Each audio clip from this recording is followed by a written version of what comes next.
स्वप्न क्यों आते हैं? मनुष्य का वास्तविक स्वरूप तो सच्चित आनंद ही है, लेकिन प्रमाद के कारण वे आवागमन के चक्रों में घूमता रहता है। जिस प्रकार उसका मन अपने संकल्प विकल्प से जागृत का जगत रच लेता है, उसी प्रकार वह अपने संकल्प से स्वप्न का संसार भी अपने लिए रच लेता है। रात के समय जब मनुष्य विश्राम के लिए पलंग पर लेट जाता है और निद्रा अवस्था में उसकी सब इंद्रियां अपना कारोबार बंद कर देती है, तो उसका मन अपनी संकल्प शक्ति की सहायता से स्वप्न के रूप में एक नया संसार खड़ा कर लेता है।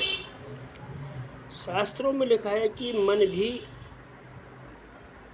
एक अद्भुत शक्तियाँ का मालिक है और शरीर की सब अवस्थाएं केवल मन के संकल्प से ही उत्पन्न होती है। इसलिए मन की रचना और उसके अदल बदल के लिए ब्रह्मा के समान सपन अवस्था में एक सूक्ष्म यानी ख्याली संसार का उत्पन्न करके उसमें विचरता है। जागृत अवस्था में जो विचार मन में आते हैं अथवा भिन्न भिन्न दृश्यों के देखने और बातें सुनने से जो संस्कार उसमें बनते हैं, उनमें से किसी दृश्य के कारण सपन की सृष्टि रची जाती है। संस्कार चाहे नया हो या पुराना, उसका फिर से अनुभवी सपन की सृष्टि रचना में उसकी सहायता करता है। जब तक सपन के दृश्य का समय समाप्त नहीं होता, मनुष्य को दृश्य के फलस्वरूप सुख दुख प्रतीत होता रहता है। इसी प्रकार जब तक मनुष्य को अपने आप का ज्ञान नहीं होता, जागृत अवस्था के दृश्यों को उसके मन के संकल्प विकल्प के कारण सुखी दुखी करते रहते हैं।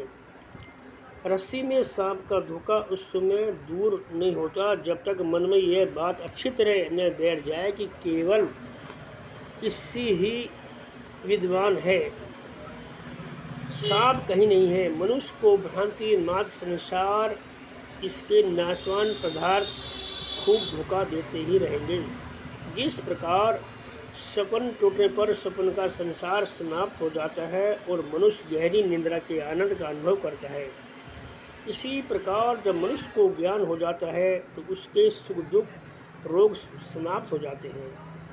सपन और जागृत अवस्था में एक बहुत बड़ा अंतर यह होता है कि सपन अवस्था में मनुष्य संपूर्ण तौर पर